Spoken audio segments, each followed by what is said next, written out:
మహాగణుడా, మహోన్నతుడా, సర్వాధికారి యేసు ప్రభువా, నీ పరిశుద్ధమైన నామానికి స్తోత్రాలు నాయన. ఇంతవరకు ప్రభువా నాయన, నీ నామాన్ని స్తుతించి ఆరాధించే ధన్యతను మీరు మాకు ఇచ్చి ఉన్నారు. మా స్తుతుల మీద మీరు ఆశీనులైనందుకు మీకు వందనాలు, స్తోత్రాలు ప్రభువా. ఈ సమయంలో ప్రభువా నీ వాక్యంలోనికి మేము వెళ్ళుచు ఉండగా తండ్రి నాయన, నీ వాక్యాన్ని మేము చదువుచూ ఉండగా ప్రభువా నీ కృపను మాకు అనుగ్రహించండి ప్రభువా. నీ వాక్యంలో ఉన్న జీవాన్ని మేము పొందుకోగలిగే కృపను మాకు అనుగ్రహించమని మేము ప్రార్థిస్తున్నాం తండ్రి. నాయన, నీ వాక్యం వెల్లడేగుట తోడని నాయన వారికి వెలుగు కలిగినని మీ లేఖనం సెలవిస్తున్నది ప్రభువా. నిశ్చయంగా ఆ వాక్య ప్రత్యక్షత నీ బిడ్డలకు మీరు అనుగ్రహించండి, మహిమ పొందండి. యేసుక్రీస్తు పరిశుద్ధ నామంలో ప్రార్థిస్తున్నాం తండ్రి, ఆమేన్. మన ప్రభువును రక్షకుడైన యేసుక్రీస్తు యొక్క నామమునకు మహిమ కలుగును గాక. కూడి ఉన్న మీ అందరికీ ప్రభు అయిన యేసుక్రీస్తు యొక్క నామములో నా శుభములు తెలియపరుస్తూ ఉన్నాను. మనం అలాగే నిలబడి ఉండగా దేవుని వాక్యాన్ని చదువుకున్నాం. అపోస్తలుడైన పౌలు కొరింథీయులకు రాసిన రెండో పత్రిక, అపోస్తలుడైన పౌలు కొరింథీయులకు రాసిన రెండో పత్రిక 4వ అధ్యాయము 16వ వచనం నుండి 18వ వచనం వరకు చదువుతాను. అపోస్తలుడైన పౌలు కొరింథీయులకు రాసిన రెండవ పత్రిక 4వ అధ్యాయము 16వ వచనం నుండి 18వ వచనం వరకు. కావున మేము అధైర్యపడము, మా బాహ్య పురుషుడు కృషించుచున్నను, ఆంతర్య పురుషుడు దినదినము నూతన పరచబడుచున్నాడు. మేము దృశ్యమైన వాటిని చూడక అదృశ్యమైన వాటినే నిదానించి చూచుచున్నాము గనుక క్షణమాత్రముండు మా చులకని శ్రమ మా కొరకు అంతకంతకు ఎక్కువగా నిత్యమైన మహిమ భారమును కలుగజేయుచున్నది. ఏలయనగా దృశ్యమైనవి అనిత్యములు, అదృశ్యమైనవి నిత్యములు. అలాగే 5వ అధ్యాయములో 5వ వచనం నుండి కొన్ని వచనాలు చదువుదాం. 2 కొరింథీయులకు రాసిన పత్రిక 5వ అధ్యాయము 5వ వచనం. దీని నిమిత్తము మనలను సిద్ధపరిచిన వాడు దేవుడే, మరియు ఆయన తన ఆత్మ అను సంచకరువును మనకు అనుగ్రహించి ఉన్నాడు. వెలుచూపు వలన కాక విశ్వాసము వలననే నడుచుకొనుచున్నాము. ప్రభు ఈ వాక్య భాగమును దీవించునుగాక, ఆమేన్. కూర్చోనండి. ప్రభు అయిన యేసుక్రీస్తు యొక్క నామమునకు మహిమ కలుగునుగాక. మరి ఒకసారి దేవుని యొక్క సన్నిధిలో మనం ఈ రీతిగా కూడుకోవటానికి దేవుడు సహాయం చేశాడు. అందును బట్టి దేవునికి వందనాలు తెలియపరుస్తూ ఉన్నాను. ఈ సమయంలో మనం చదవబడిన వాక్య భాగము నుండి వెలుచూపును బట్టి గాక విశ్వాసము ద్వారా నడుచుకొనుచున్నాము అనే అంశాన్ని మీదుట నేను పెట్టాలని ఆశపడుచున్నాను. ఇక్కడ అపోస్తలుడైన పౌలు గారు ఆయన ద్వారా దేవుడు మనతో మాట్లాడుతూ ఉన్నాడు. చూడండి, 5వ అధ్యాయము 6వ వచనంలో ఆయన ఏమంటున్నాడంటే, వెలుచూపు వలన కాక విశ్వాసము వలననే నడుచుకొనుచు ఉన్నాము. ఈరోజు మన ఆధ్యాత్మిక జీవితంలో మనం ఎలా జీవించాలి అనేటువంటి విషయాన్ని మనం చాలా జాగ్రత్తగా గమనించవలసి ఉన్నది. చూడండి, మన యొక్క జీవిత విధానం అనేది అభివృద్ధి పొందాలి అంటే, లేదా మన జీవితం అనేది దేవునికి ఆశీర్వాదకరంగా ఉండాలి అంటే మన యొక్క నడక వెలుచూపుని బట్టి ఉండకూడదు. ఈ లోకములో మనుషులు ఎల్లప్పుడూ కూడా చుట్టూ జరుగుతున్న వాటిని బట్టి వారు కలవరపడుతూ ఉంటారు. అయితే ఆ చుట్టూ ఉన్న కార్యములు అనేవి జరగటానికంటే ముందే అవి అలా జరుగుతాయి అని దేవుని వాక్యం ద్వారా హెచ్చరించబడినప్పుడు ప్రజలు వాటిని గ్రహించలేరు. కానీ ఈరోజు నిజ విశ్వాసులంగా మనం గ్రహించవలసింది ఏంటంటే, మన చుట్టూ ఉన్న పరిస్థితుల కంటే ముందుగా వాక్యము పరిస్థితుల గురించి ఏమి హెచ్చరిస్తుందో దానిని మనం గ్రహించవలసిన వారమై ఉన్నాము. చూడండి, ఒక్క చుక్క అనేది ఈ భూమి మీద పడక మునిపే ఆదాము కాలంలో మరి వర్షం అనేది లేదు. దేవుడు ఆదామును సృజించినప్పుడు నీటి ఆవిరి నేల మీద నుండి పైకి వచ్చేది. ఆ నేలలో నుండి వచ్చే ఆ నీటి ద్వారానే మరి అక్కడ ఉన్న ఆ మొక్కలు అవన్నీ కూడా పెరిగేవి. అయితే నోవాహు కాలం దగ్గరికి వచ్చేసరికి సైన్స్ ఎంతగానో అభివృద్ధి చెందింది. అయితే దేవుడు నోవాహుతో చెప్పాడు, ఈ భూమి మీద నరులను నేను చేసినందుకు సంతాపడుతున్నాను. వారి హృదయాలోచనలన్నీ ఎల్లప్పుడూ చెడ్డవిగా ఉన్నాయి. వారు నా ఎదుట పూర్తిగా చెడిపోయి ఉన్నారు. కాబట్టి ఈ భూమంతటిని నేను నాశనం చేయబోతూ ఉన్నాను. అయితే నువ్వు నా ఎదుట నిందారహితుడిగా కనబడ్డావు. నా ఎదుట నీవు దయ పొంది ఉన్నావు కాబట్టి నీవు నీ కుటుంబము రక్షించబడటానికి ఒక ఓడను నిర్మించుకోమని దేవుడు నోవాహుకు చెప్పి ఉన్నాడు. అయితే నోవాహు ఆ ఓడను ఒంటరిగా రహస్యంగా కట్టలేదు, కానీ ఆ ఓడని అందరి ఎదుట ఆయన నిర్మిస్తున్నాడు. ఆయన ఎందుకు నిర్మిస్తున్నాడనే వాక్యాన్ని ఆయన బోధించాడు. 120 సంవత్సరాలు వాక్యాన్ని బోధిస్తూ, ఇదిగో గొప్ప ప్రళయం రాబోతుంది, ఇదిగో దేవుడు జలముల ద్వారా ఈ భూమి అంతటిని నాశనం చేయబోతున్నాడు అని చెప్పుచూ ఆయన ఓడను నిర్మిస్తూ ఉన్నాడు. దేవుని ప్రవక్త అంటాడు, ఆ కాలంలో ఉన్న సైంటిస్టులంట నోవాహు దగ్గరికి వచ్చి అన్నారంట, ఇదిగో ఆకాశములో నీరు అనేది లేనే లేదు, మేము అక్కడికి రాకెట్లు పంపించాం, అక్కడికి మేము ఉపగ్రహాలు పంపించాం, అక్కడ నీరు లేదు అని చెప్పి వారు అనటం జరిగింది. అయినప్పటికీ ఒక్క వర్షము చుక్క పడక మునిపే నోవాహు ఏం చేశాడంటే ఆ ఓడను నిర్మించాడు. అయితే మిగిలిన ప్రజలు ఏం చేస్తున్నారు? వారికి ఉన్నటువంటి విజ్ఞాన శాస్త్ర ప్రకారంగా, వారికి ఉన్నటువంటి జ్ఞానం ప్రకారంగా ఆ వర్షం అనేది లేదు, అక్కడ ఆ వర్షం అనేది కనబడలేదు వారికి. అక్కడ అంతకుముందు అలాంటిది అన్నడూ జరగలేదు. అంత మాత్రమే కాదు, వారికి పైన వెళ్ళినప్పుడు వాతావరణంలో వారు వెళ్ళగలిగినంత వరకు వారికి ఏ నీటి జాడ కనబడలేదు. అయితే దేవుడు నీకు తెలిసిన జ్ఞానంతో కార్యం చేసేవాడు కాదు, ఎందుకంటే ఆయన అనంతమైన జ్ఞానం కలిగిన దేవుడై ఉన్నాడు. ఆయన జ్ఞానము మనకి అందదు. ఎందుకనగా ఈ లోకంలో మనం జీవించే ఈ కొద్ది కాలములోనే, ఈ కొద్ది జీవితంలో మనకు కనబడేటువంటి ఈ జ్ఞానం అంతటిని గ్రహించడమే మనకు కష్టంగా ఉన్నప్పుడు, అనంతమైన జ్ఞాని అయిన దేవుడు చేసే కార్యాలని నువ్వు ఎలా గ్రహించగలవు? ఈరోజు డాక్టర్ గారులు ఉన్నారనుకోండి, ఆ డాక్టర్ గారుల్లో అనేక రకాలైన స్పెషలిస్టులు ఉన్నారు. కొన్ని 10 రకాలు ఉన్నాయో 50 రకాలు ఉన్నాయో నాకు తెలియదు, కానీ ఒక 50 రకాల వైద్య నిపుణులు ఉన్నప్పుడు ఒక డాక్టర్ గారి దగ్గరికి నువ్వు వెళ్ళినప్పుడు ఆయనకు సంబంధించిన జబ్బు అది కాకపోతే ఆయన అంటాడు, దీని గురించి నాకు ఏమీ తెలియదండి, మీరు మరొక స్పెషలిస్ట్ దగ్గరికి వెళ్ళండి అంటాడు. ఒకసారి ఒక పాస్టర్ గారి యొక్క చిన్నాన్న గారికి కొన్ని సమస్యలు వచ్చినాయి, నరాల సంబంధమైన సమస్యలు. అప్పుడు ఆయన ఒక డాక్టర్ గారి దగ్గరికి వెళ్ళినప్పుడు, నరాల స్పెషలిస్ట్ దగ్గరికి, ఆయన అన్నారంట, ఏమండి ఇది న్యూరో స్పెషలిస్ట్ చూసేది కాదు, ఇది న్యూరో సర్జన్ చూసేది అన్నారంట. అంటే నరాల్లో కూడా మళ్ళీ అక్కడ ఆపరేషన్ చేసే డాక్టర్ గారు వేరుగా ఉంటారంట.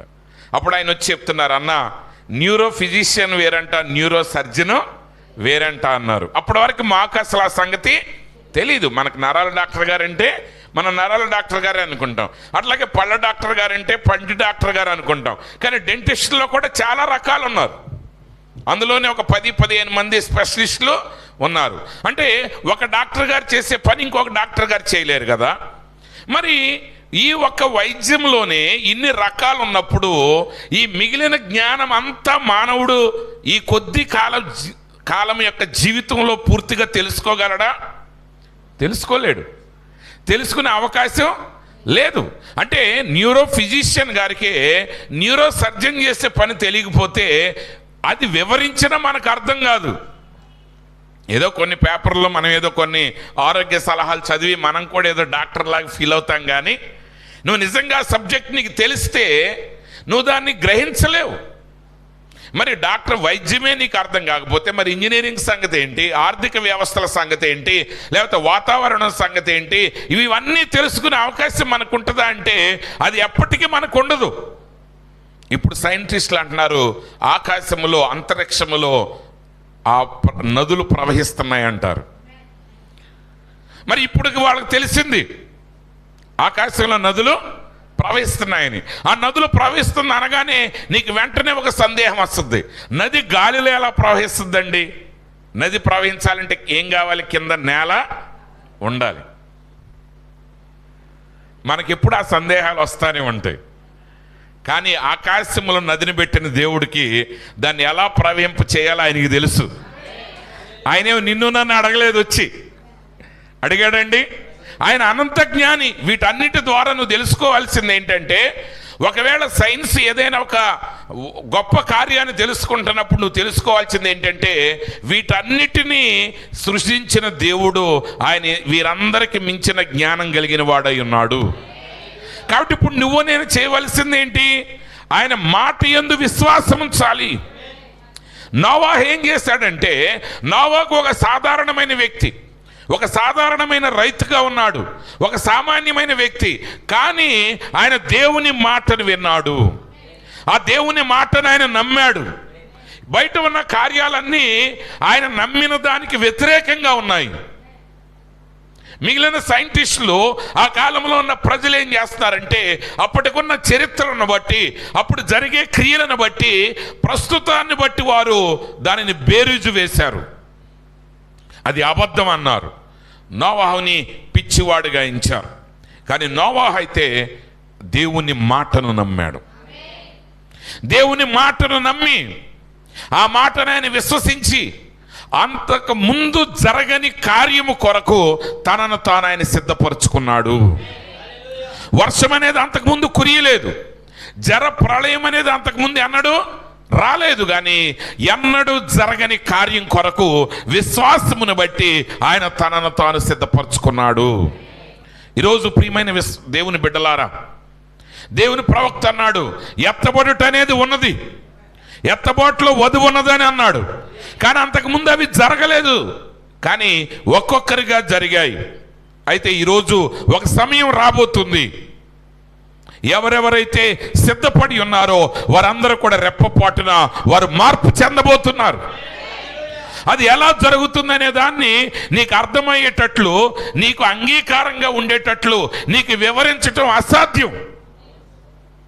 ఎత్తబట్టి ఎలా జరుగుతుంది అనే కార్యాన్ని నువ్వు 100 ప్రశ్నలు వేసావంటే 100 ప్రశ్నలకి జవాబు ఇవ్వటం అసాధ్యం, నిన్ను ఒప్పింపజేయటం అసాధ్యం. కానీ ఎవరికి సాధ్యం అంటే, ఆయన మాటను నమ్మిన వారికి అది సాధ్యం. అది ఎలా జరుగుతుందో వారికి తెలియదు, అది ఎలా సాధ్యమో వారికి తెలియదు. ఎందుకంటే వారు దాన్ని స్పృశించి, చూచి, తాకి, దాని వాసన చూసి, దాని యొక్క శబ్దాన్ని చూసి వారు దాని కొరకు సిద్ధపడట్లేదు. కానీ వారు ఎలా సిద్ధపడుతున్నారంటే, ఓ దేవుడు చెప్పిన మాటను బట్టి వారు తమ జీవితాన్ని సిద్ధపరచుకుంటున్నారు. కాబట్టి ఈరోజు మన జీవితాన్ని మనం ఎలా ముందుకు నడిపించాలి?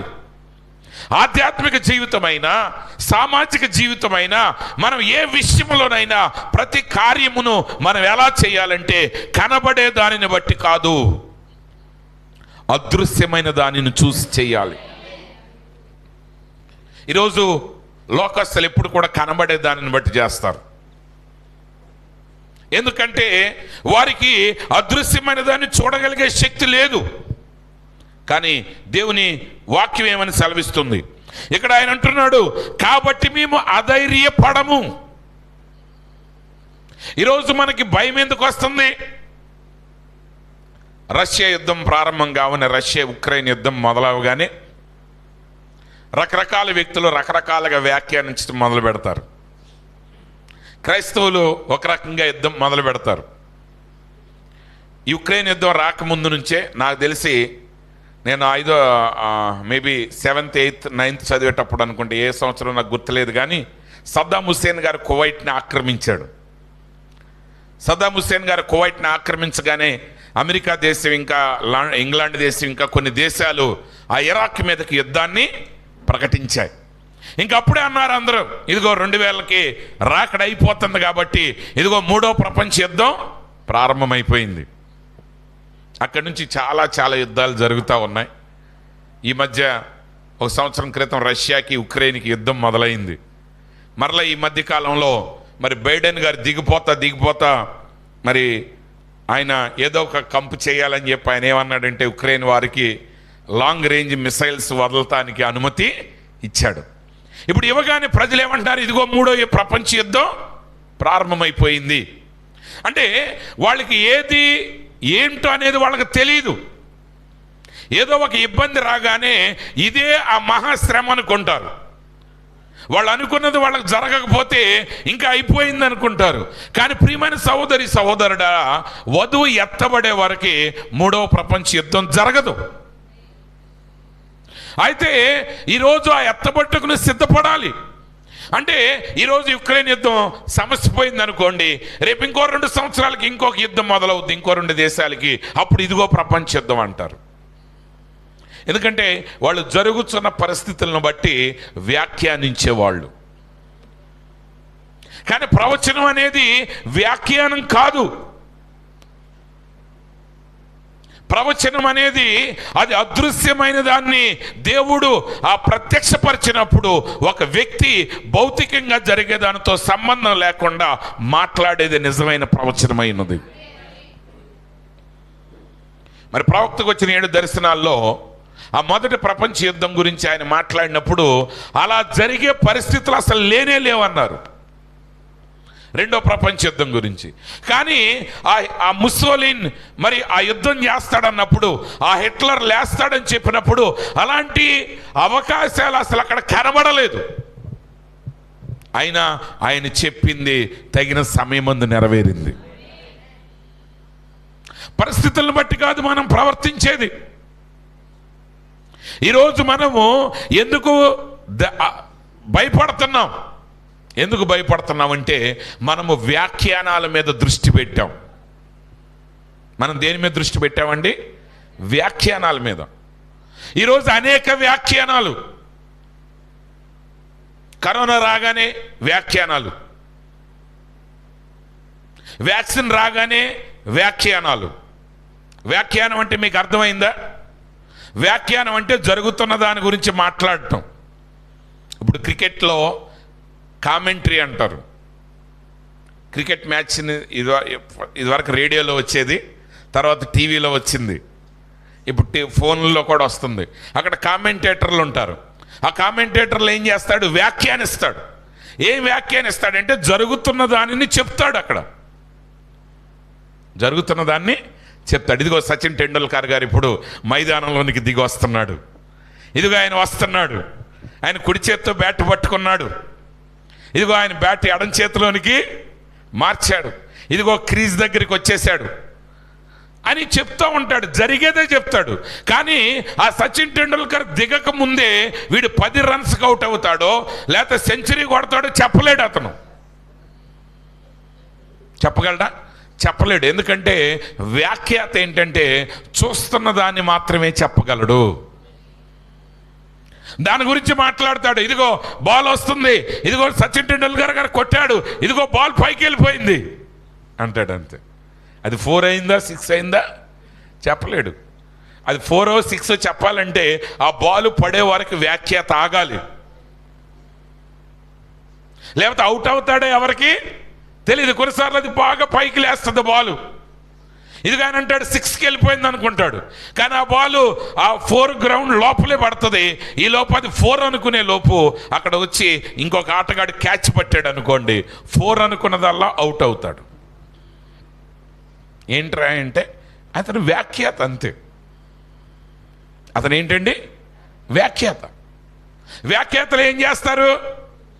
జరిగేదాన్ని, కనబడేదాన్ని, జరిగేది కూడా కాదు, వాడికి కనబడినంత వరకు ఆడు మాట్లాడతాడు. బాల్ గట్టిగా పైకి లేచింది అనుకోండి, ఇదిగో అవుట్ అంటాడు, 6 అంటాడు.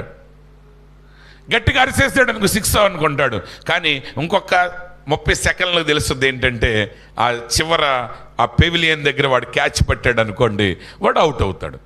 ఇదిగో 6 అని అనుకున్నారు కానీ అందరూ అవుట్ అయిపోయాడు అంటారు. అందరూ అనుకోలే, నువ్వు అన్నావు. అందరూ అనుకున్నట్టు చెప్పింది నువ్వే. వీళ్ళే వ్యాఖ్యానాలు చేస్తారు, వీళ్ళే ఇష్టం వచ్చినట్టుగా మాట్లాడతారు, వీళ్ళే ఇష్టం వచ్చినట్టుగా తిప్పుతారు. ఎందుకంటే వీళ్ళందరూ వ్యాఖ్యాతలు. ఈరోజు మనం నడవాల్సింది వ్యాఖ్యానాలను బట్టి కాదు, ప్రవచనాన్ని బట్టి నడవాలి, వాక్యాన్ని బట్టి నడవాలి. ఈరోజు ఎండ్ టైంలో అనేక మంది వ్యాఖ్యాతలు లేచారు. యుద్ధం మొదలవగానే అయిపోయింది రెండు అంటాడు. యుద్ధం ఆగగానే రండి. ఈరోజు జనాలు ఎందుకు రావట్లేదు? మళ్ళీ కథ మారుస్తాడు. ఇక ఆయన చెత్త మాట్లాడతా, నాకు ఇష్టం లేదులే. కానీ గుర్తుపెట్టుకోండి, వ్యాఖ్యాతలతో జాగ్రత్త, వ్యాఖ్యాతలతో జాగ్రత్త, కామెంటేటర్స్తో జాగ్రత్త, వాళ్ళు ఇష్టం వచ్చిన డేట్లు మొదలెడతారు వాళ్ళు. ఇంకేముంది, ఇదిగో నా ఒక 92-94 అనుకుంటున్నా నేను, సద్దాం హుస్సేన్ గారు ఫస్ట్ టైం కువైట్ని ఆక్రమించింది. ఇదిగో 2000 అయిపోతుంది అన్నారు. ఈ 2000 అయిపోగానే 2012 అన్నారు, 2020 అన్నారు. సినిమాలు తీసేవాళ్ళు కూడా 2012 అయిపోగానే దాన్ని 2029కో 39కో మార్చారు. ఎందుకంటే మళ్ళీ కొత్త సినిమా తీయాలంటే ఇంకొక డేట్కి జనాల్ని అలవాటు చేయాలి. ఈ సినిమా వాళ్ళలాగానే క్రైస్తవ వ్యాఖ్యాతలు కూడా తయారైపోయారు. ఉక్రెయిన్ వాడికి రష్యా వాడికి యుద్ధం జరిగింది, ఇంపార్టెంట్గా తీసి అక్కడ పడండి. అసలు ముందు వధువుగా నువ్వు ఎంతవరకు సిద్ధపాట్లకు వచ్చావు అనేది ఇంపార్టెంట్. జరిగేవి జరుగుతాయి, కానీ జరిగే ప్రతిదీ మనకు సూచన కాదు. సద్దాం హుస్సేన్ గారు వచ్చాడు, ఆయన ఆక్రమించాడు, యుద్ధాలు జరిగినాయి, తర్వాత ఆయన మరణించాడు. తర్వాత అమెరికా సైన్యాన్ని ముప్పతిప్పలు పెట్టింది ఇరాక్ సైన్యం. తర్వాత కల్నల్ గడాఫీ లేచాడు, ఇంకా లేస్తానే ఉంటారు. ఇంకా వీడిని మించిన వాడు వస్తానే ఉంటారు. ఈ యుద్ధాలు మించిన యుద్ధాలు జరుగుతానే ఉంటాయి. కానీ వీటన్నిటి చూసి, వ్యాఖ్యానాలు చూసి భయపడొద్దు. లేదా అంతా ప్రశాంతంగా ఉందనుకోండి, ప్రశాంతంగా ఉందని ప్రశాంతంగా కూర్చోవద్దు. ఎందుకంటే వాతావరణం ప్రశాంతంగా ఉన్నదా కష్టాలతో ఉన్నదా అనేది ముఖ్యం కాదు. దేవుడు ఏమి ప్రవచించాడు తన ప్రవక్త ద్వారా అనేది ముఖ్యమై ఉన్నది. వాతావరణాన్ని బట్టి కాదు మనం వెంబడించాల్సింది. నువ్వు ఎప్పుడు ధైర్యం కలిగి ఉంటావంటే నువ్వు వెలుచూపుని బట్టి గాక ఆయన వాక్య ప్రత్యక్షత మీద నువ్వు ఆధారపడినప్పుడు. సహజాతీతం అనే వర్తమానాన్ని సహజాతీతం అనేటువంటి బ్రహ్నాం గారి యొక్క లైఫ్ స్టోరీ మీరు చదివినట్లయితే, ఆ లైఫ్ స్టోరీని తర్జుమా చేయడానికి దేవుడు నాకు సహాయం చేశాడు. నేను ఆ పుస్తకాన్ని తర్జుమా చేసేటప్పుడు ఆయన చేసిన కొన్ని స్వస్థతలు నాకు కూడా ఎంతో ఆశ్చర్యాన్ని కలిగించేవి. కొంతమంది రోగులు ఉంటారు అన్నమాట, చాలా భయంకరమైన పరిస్థితులు. ఆ రోజుల్లో టీబీ వ్యాధి వస్తే, ఈరోజు కరోనా వ్యాధి వచ్చినప్పుడు కానీ ఎలా ఐసోలేషన్లో పెట్టారో, ఆ టీబీ కూడా కొన్ని ముదిరిపోయిన జబ్బులు ఉంటాయి. దాన్ని శానిటోరియంస్ అంటారు అక్కడ ఆ దేశాల్లో, అమెరికాలో. వాళ్ళు అక్కడికి పంపించేసేవాళ్ళు. ఇంకా అలాంటి ప్రదేశానికి వెళ్ళిన తర్వాత ఇంకా వాళ్ళని ఎవరో కలవటానికి వీలు లేదు. కేవలం వైద్యులు మాత్రమే చాలా జాగ్రత్తలు తీసుకుని వాళ్ళకు వైద్యం చేస్తారు. లేకపోతే కొన్ని భయంకరమైన రోగాలు, ఇంకా 2-3 రోజుల్లో చనిపోతారు, లేకపోతే సాయంత్రానికి చనిపోతారన్న రోగాల పరిస్థితులు ఎదురైనప్పుడు ప్రవక్త అక్కడికి వెళ్ళేవాడు. ఆ రోగమంతా వివరిస్తూ ఉంటే నేను అనుకునేవాడిని, వీడు ఇంకా బతుకున్నాడా అనిపించేది. వీళ్ళు ఎలా బ్రతుకుంటారు, ఇంకా నిమిషానికి ఇంకొక అరగంటకు చచ్చిపోతాడు అన్నట్టుగా ఉంటుంది. ఎందుకంటే డాక్టర్ గారు ఏమంటారు, ఉన్నదాన్ని బట్టి ఆయన మాట్లాడతాడు. బీపీ పడిపోయింది అనుకోండి, పడిపోయిందండి అయిపోతాడు అంటాడు. బీపీ లేచింది అనుకోండి, లేచిందండి ఇంకో 24 గంటలు చూడాలంటాడు. మళ్ళీ 24 గంటల తర్వాత ఇంకో 48 గంటలు కావాలంటాడు. ఎందుకంటే ఆయన ఎట్లా పడితే అట్లా మాట్లాడటానికి కుదరదు. వాళ్ళ దగ్గర ఆ గవర్నమెంట్ ఇచ్చిన పారామీటర్స్ లేకపోతే వైద్య శాస్త్రం చెప్పిన ఆ యొక్క పారామీటర్స్ ప్రకారం ఆ ఉన్నదానిని బట్టి ఆయన జవాబు చెప్పగలడు. ఎందుకంటే డాక్టర్ ప్రాఫిట్ కాదు, వైద్యులు ప్రవక్త కాదు. డాక్టర్ గారు ఏంటంటే ఉన్న దానిని బట్టే మాట్లాడతాడు ఆయన. కాబట్టి వాళ్ళు ఆ రోగిని గురించి మాట్లాడేటప్పుడు అవన్నీ కూడా కొన్నిసార్లు నేను అనుకునేవాడిని, ఇంకీడు బ్రతకటం అసాధ్యం. కానీ ప్రవక్తని అక్కడికి వాళ్ళు పిలిచినప్పుడు విశ్వాసంతో ప్రవక్త ప్రార్థన చేసేటప్పుడు కొన్నిసార్లు ఆయన చెప్పేవాడు, రేపు సాయంత్రానికల్లా నువ్వు ఇంటి దగ్గర కూర్చుని యాపిల్ పై తింటావు అనేవాడు. ఆమె అసలు రేపు ఎల్లుండకు కాదు, అసలు ఇంకో నెలగాడు బాగుపడ్డా గ్రేటే సాధారణమైన పరిస్థితుల్లో. కానీ ఆ ప్రవక్త రేపు సాయంత్రానికి నువ్వు ఇంట్లో ఉంటావని చెప్పగానే ప్రవక్త రాగానే ఇంకా పరిస్థితులు ఇంకా సీరియస్ అయిపోతాయి, ఇంకా భయంకరంగా పారామీటర్స్ అన్ని పడిపోతాయి. డాక్టర్లు అందరూ పరిగెత్తుకుని వస్తారు, ఇంకో 10 నిమిషాల్లో వీళ్ళు చచ్చిపోతారంటారు. కానీ ప్రవక్త ఏం చెప్పి వెళ్ళాడు, రేపు సాయంత్రానికో ఎల్లుండి సాయంత్రానికో నువ్వు ఇంట్లో ఊరగాయ పచ్చడి వేసుకు తింటావని చెప్పాడు. అంటే యాపిల్ పై అంటే అది యాపిల్తో వండుతారు, మన మాటలో చెప్తాను, ఊరిని మనకు అర్థమయ్యేటట్టు ఊరగాయ పచ్చడి అన్నాం అనుకోండి. ఇప్పుడు 4 రోజుల నుంచి హాస్పిటల్లో ఉన్నవాడు ఊరగాయ పచ్చడి వేసి తింటే ఉంటాడు అసలు? ఇంటికి వచ్చిన తర్వాత ఊరగాయ పచ్చడి వేసి తింటే ఉంటాడండి? ఉండడు. ఆడు తిన్నందుకని చేస్తాడు. కానీ అంత పరిస్థితుల్లో ఉన్నవాడు అలా తింటాడని చెప్పాడంటే అది దేవుడు బయలుపరిచిన మాట. పరిస్థితులు చూస్తే అలా బ్రతికే అవకాశం లేదు, అసలు స్వస్థపడే అవకాశమే లేదు. కానీ దేవుడు ఆయనతో పలికినప్పుడు ఆయన ధైర్యంగా ఆ మాట పలికొచ్చేసేవాడు. కానీ ఆయన బయటకు రాగానే ఇంకా పరిస్థితులు సీరియస్ అయిపోయాయి. ఇంకా కొంతమంది బీపీ పూర్తిగా డౌన్ అయిపోయేది, ఇంకొంతమంది ఆక్సిజన్ డౌన్ అయిపోయేది. డాక్టర్లు వచ్చేసి ఇంకా 2 నిమిషాల్లో వీడు చచ్చిపోతాడనేవాళ్ళు.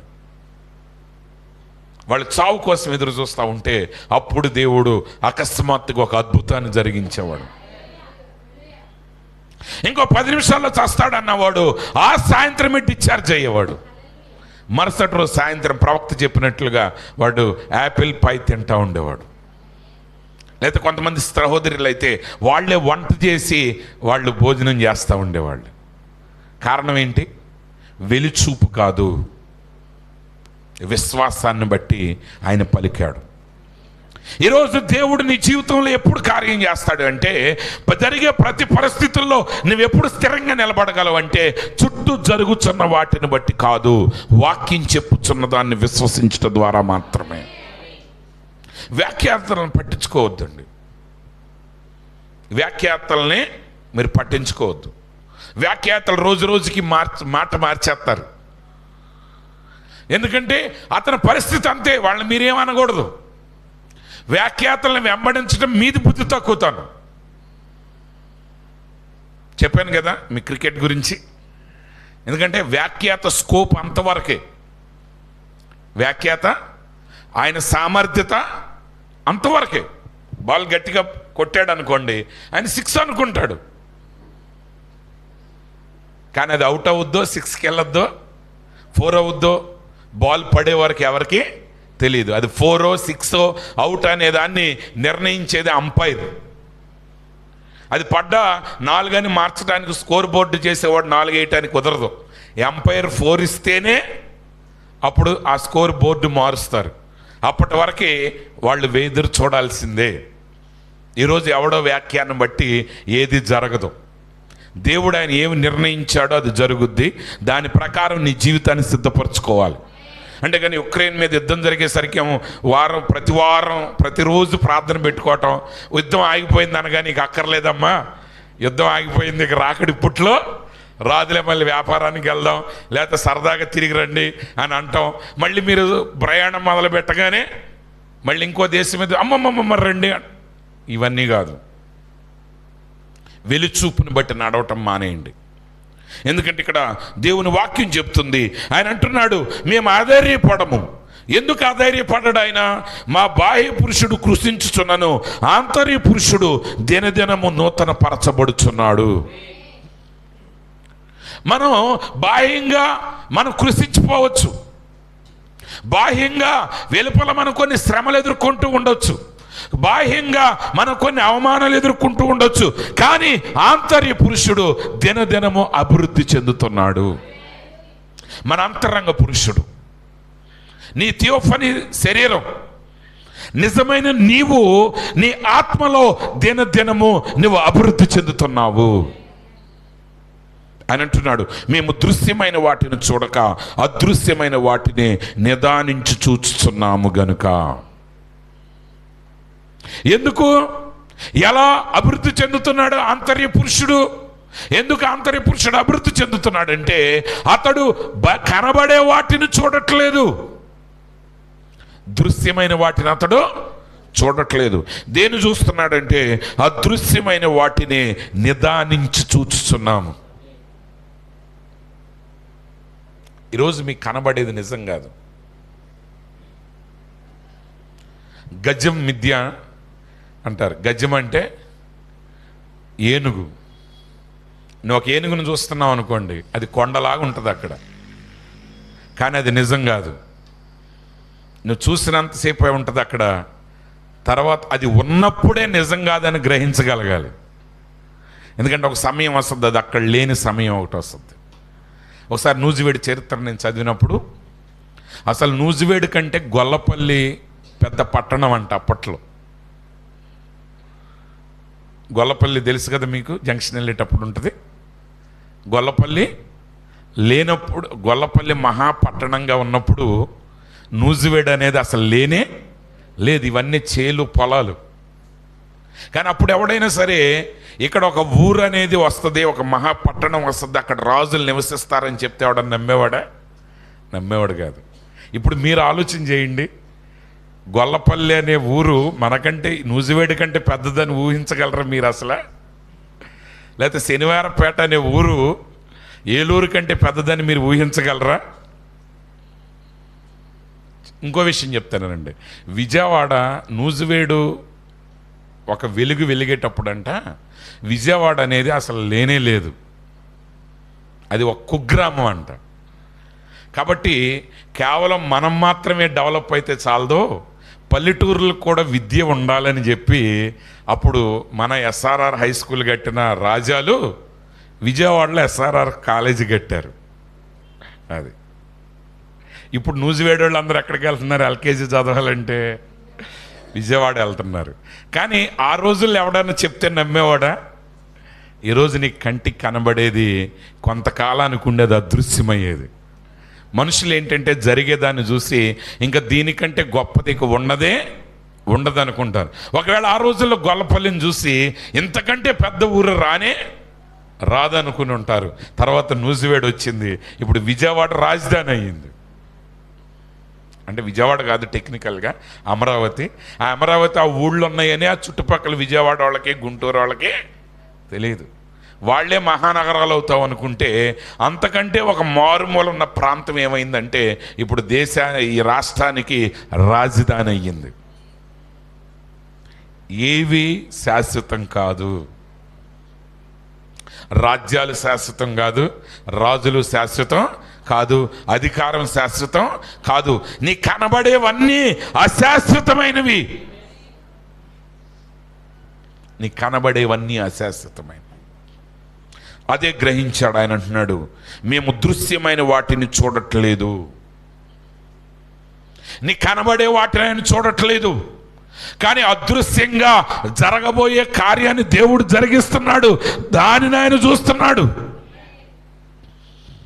ఆయన అంటున్నాడు, క్షణమాత్రముండు మా చులకని శ్రమ మా కొరకు అంతకంతకు ఎక్కువగా నిత్యమైన మహిమ భారమును కలుగు చేయుచున్నది.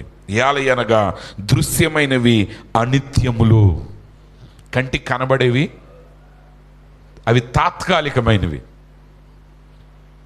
ఇప్పుడు మీరు ఒక పెళ్ళింటికి వెళ్ళారనుకోండి, అక్కడ అంగరంగ వైభవంగా రకరకాల దాన్ని ఏమంటారు, ఆ షామియానాలు వేస్తారు, అలంకరణలో చేస్తారు.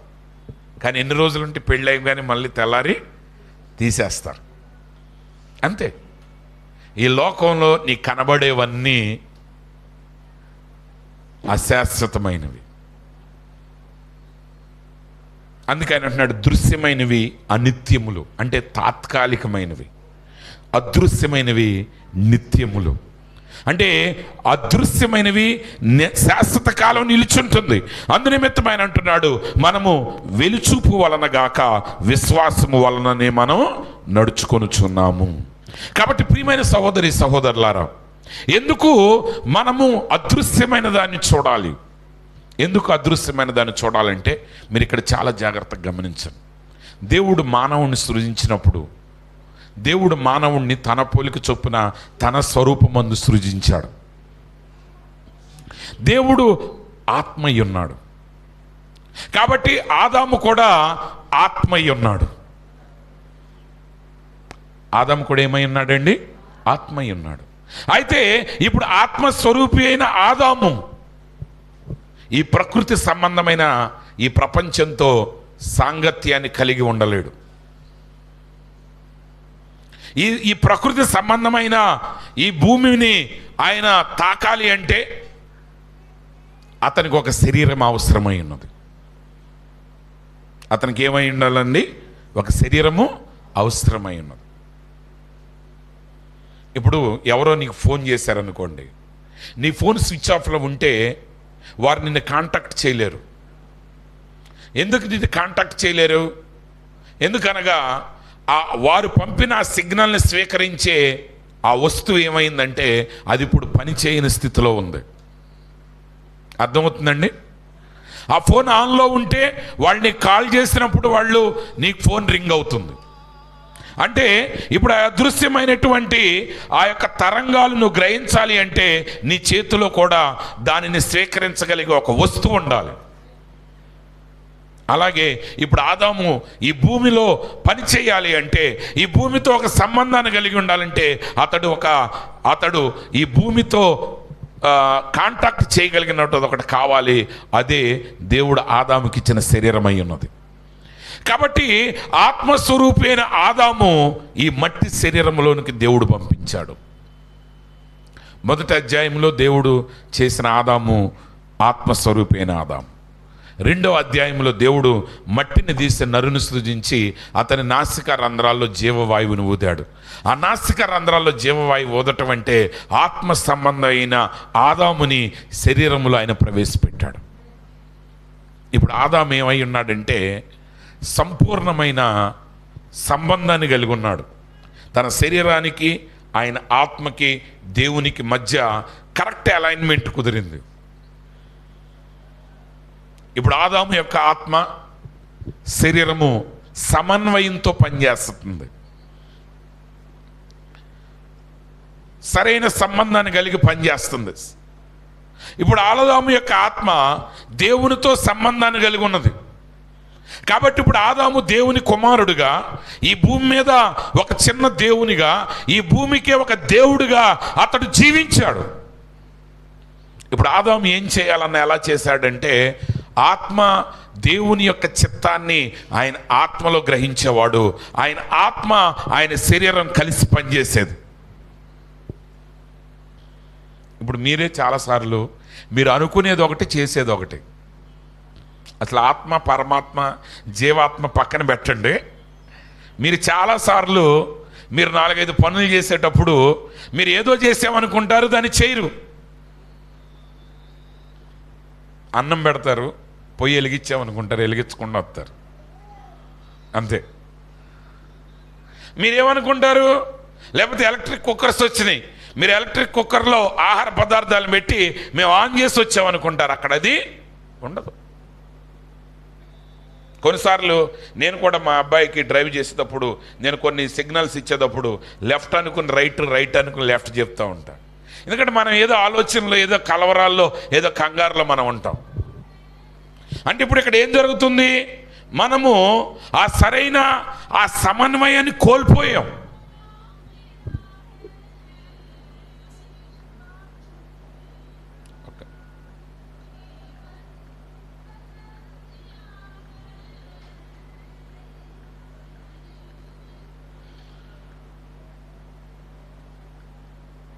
ఆ సమన్వయాన్ని మనం కోల్పోయాం. అయితే ఆదాము ఏం చేస్తున్నాడంటే ఆయనకి దేవునికి మధ్య సంపూర్ణమైన సమన్వయాన్ని కలిగి ఉన్నాడు, సంపూర్ణమైన సంబంధాన్ని కలిగి ఉన్నాడు. అలాగే ఆత్మ పురుషుడికి, శరీరానికి సంపూర్ణమైన సమన్వయం ఆయనకు ఉన్నది. అంటే ఇప్పుడు ఆదాము చేసే ప్రతి పని ఈ భూమి మీద ఎలా ఉండేదంటే అది సంపూర్ణమైన దేవుని చిత్తంగా ఉండేది. యేసు ప్రభు వారి భూమి మీద ఉన్నప్పుడు ఆయన ఒక మాట అన్నాడు, తండ్రి ఏమి చేయుట కుమారుడు చూస్తున్నాడో దానిని తప్ప అతడు మరేమీ చేయనేరడు. అంటే యేసు ఈ భూమి మీద శరీరధారిగా ఉన్నప్పుడు ఆయన ఏం చేశాడంటే జరిగే వాటిని బట్టి ఆయన ఎప్పుడూ చేయలేదు. జగత్పునాది వేయబడక మునిపే ఆయన ఏమి సంకల్పించాడో, ఆ తండ్రి యొక్క ఉద్దేశం ఏమై ఉన్నదో దానిని మాత్రమే ఆయన చేయటం ప్రారంభించాడు.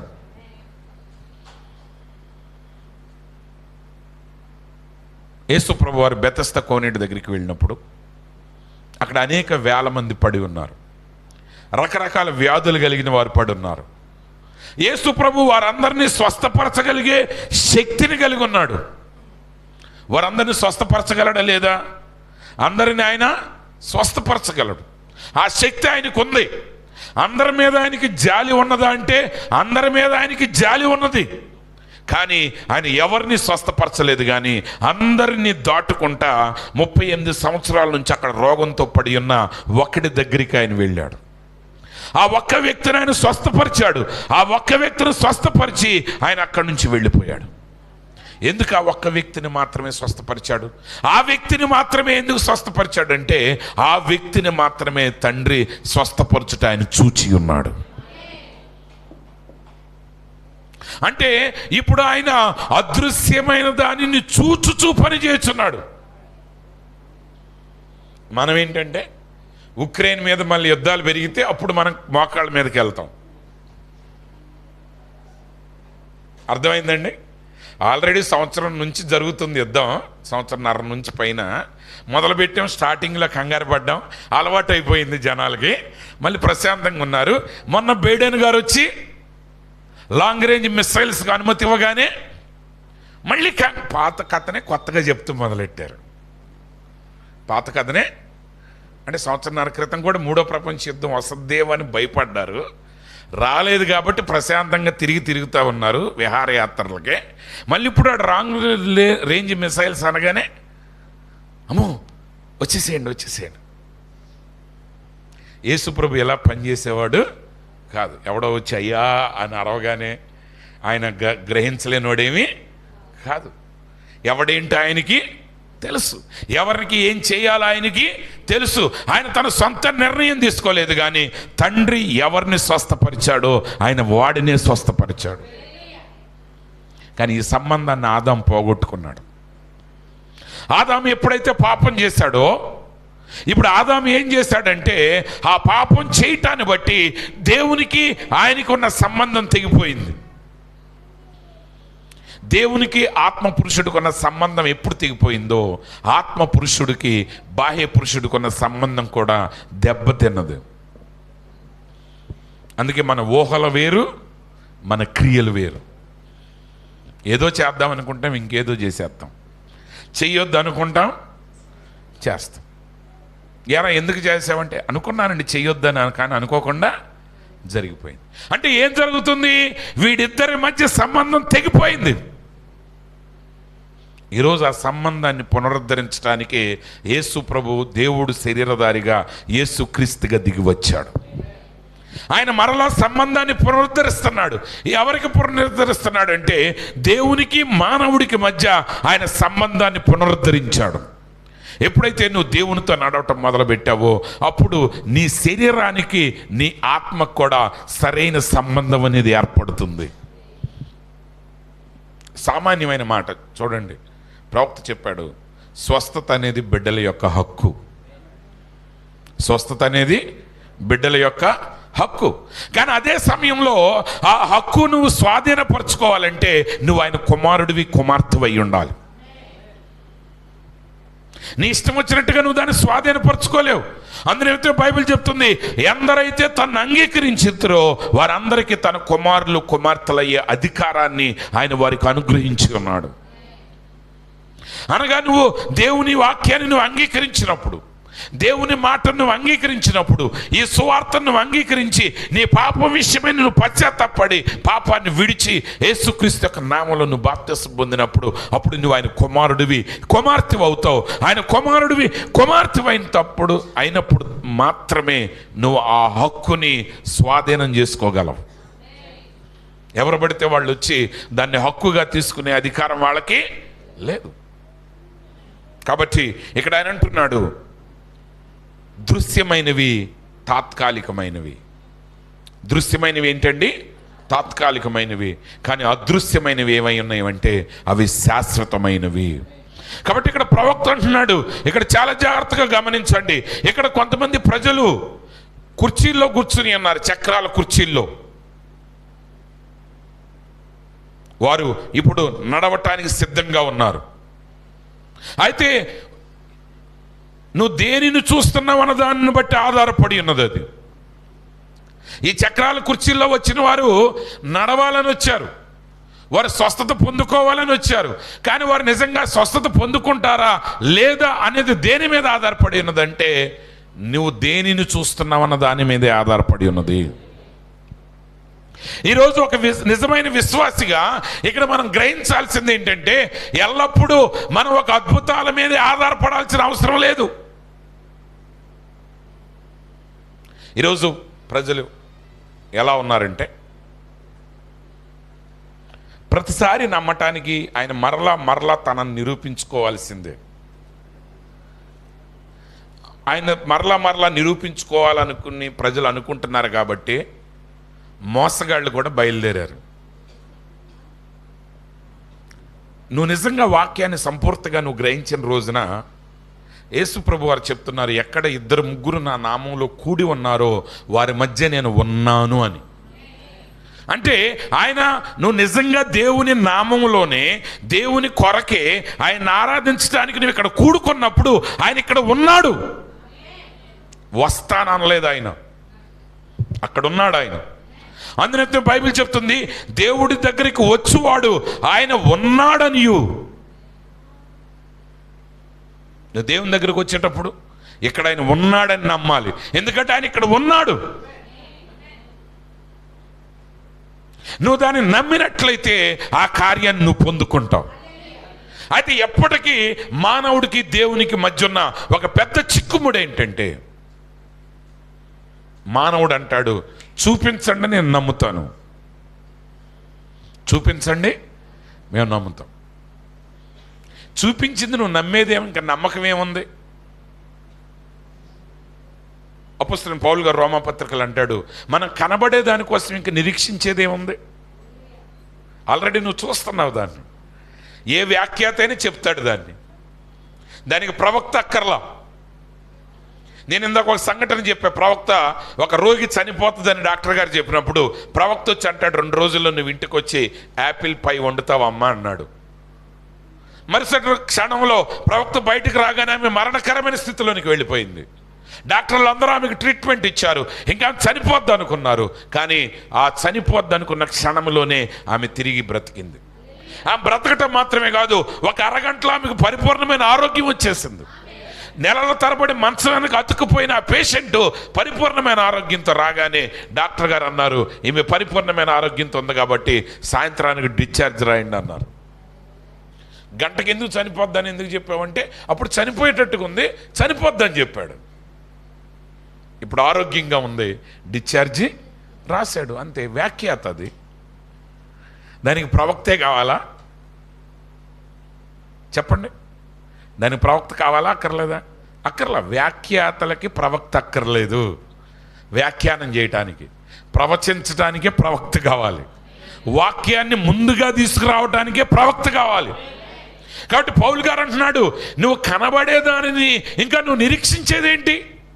కనబడని వాటి కొరకే మనం నిరీక్షించాలి. విశ్వాసం అంటే ఏంటంటే, జరగనివి జరుగుతాయి అని నువ్వు నమ్మినప్పుడు అవి నీకు జరుగుతాయి. అందుకే యేసు ప్రభు అన్నాడు, విశ్వసించిన వానికి సమస్తమును సాధ్యమే. సాధ్యమైన తర్వాత నువ్వు విశ్వసించటం కాదు, సాధ్యం కాకముందే నువ్వు విశ్వసించితే నీ విశ్వాసం వాటిని సాధ్యపరుస్తుంది. కాబట్టి ఇక్కడ ప్రవక్త అంటాడు, ఆ వీల్ చైర్లో చక్రాల కుర్చీల్లో ఉన్నవారు నడవాలనుకుంటున్నారు, అయితే దేని మీద ఆధారపడి ఉందంటే, నువ్వు దేనిని చూస్తున్నావు అనే దాన్ని బట్టి ఆధారపడి ఉన్నది. నువ్వు గన నీ శ్రమను చూసినట్లయితే నువ్వు ఏమాత్రం ముందుకి సాగలేవు. కానీ నువ్వు దేవుని వాక్యాన్ని చూసినట్లయితే, చూడండి జాగ్రత్తగా, ప్రవక్త అన్నాడు, but if you look at the promise of God, you have got a right to every redemptive blessing that God promised in his word is yours. దేవుడు తన వాక్యములో ఆయన వాగ్దానం చేసిన ప్రతి విమోచన వాగ్దానము నీదై ఉన్నది నువ్వు విశ్వసించినట్లయితే. నువ్వు ఆయన కుమారుడు అయితే, ఆయన కుమార్తె అయితే, వాక్యంలో రాయబడిన ప్రతి విమోచన వాగ్దానము నీదే. ఇప్పుడు నువ్వు శ్రమను చూస్తావా, వాగ్దానాన్ని చూస్తావా, నిర్ణయం నీదే. ఎందుకంటే ఆ రోజు ఆదాం పోగొట్టుకున్నది ఏంటంటే, సమృద్ధిని కలిగి లేని దానికోసం వెంటాడి తన ఆశీర్వాదాన్ని పోగొట్టుకున్నారు వాళ్ళు. ఈరోజు దేవుడు ఏం చేస్తున్నాడంటే, ఇప్పుడు నువ్వున్న కష్టస్థితిలోనే వాక్యాన్ని నమ్మమని ఆయన సవాల్ చేస్తున్నాడు. నువ్వు చక్రాల కుర్చీలో ఉన్నప్పుడే నువ్వు ఆయన వాగ్దానాన్ని నమ్మి, ఇదిగో నేను నడుస్తున్నానని ధైర్యం కలిగి ఉండు. అప్పుడు దేవుడు నీ జీవితంలో కార్యం చేస్తాడు. ఈరోజు జరగలేదా? మనుషుల్ని అవమానపరుస్తున్నారా? అయినా సరే నువ్వు వెలుచూపును బట్టి గాక విశ్వాసాన్ని బట్టి నడు. మనం ఫ్యాక్ట్స్ని బట్టి నడవట్లేదు. ఫ్యాక్ట్స్ అంటే జరిగే యథార్థత. నోవాహు ఫ్యాక్ట్స్ని బట్టి నడిస్తే వాడ కట్టగలిగేవాడు కాదు. అబ్రహాము ఫ్యాక్ట్స్ని బట్టి నడిస్తే కుమారుణ్ణి కలిగి ఉండేవాడే కాదు. ఎందుకంటే అప్పటికే 99 సంవత్సరాలు వచ్చేసినాయి. ఆయన భార్యకి 89 సంవత్సరాల వయసు వచ్చేసింది. ఆమె గర్భం పూర్తిగా మృతతుల్యమైపోయింది. బిడ్డ పుట్టే అవకాశం ఏది లేదు. అది నిజము, అది యథార్థం. ఈ ప్రపంచంలో ఏ వైద్యుడు కూడా చెప్పలేరు మీకు పిల్లలు పుడతారని, ఎందుకంటే అది నిజం. అయితే అబ్రహాం ఏమి నమ్మాడంటే దేవుడు లేని వాటిని ఉన్నట్టుగా పిలిచివాడై ఉన్నాడు. ఆమె గర్భం మృతతుల్యమైంది. అయితే దేవుడు ఆ మృతతుల్యమైన గర్భములో నుంచే కుమారుణ్ణి ఇవ్వగలడు అని ఆయన నమ్మాడు. ఆయన నమ్మాడు కాబట్టి మృతతుల్యమైన గర్భములో నుండి దేవుడు ఆయన కుమారుణ్ణి ఇచ్చాడు. ఈరోజు సాతానుడు వాడి యొక్క ప్రణాళికల ప్రకారం మీరు మాట్లాడకూడదు.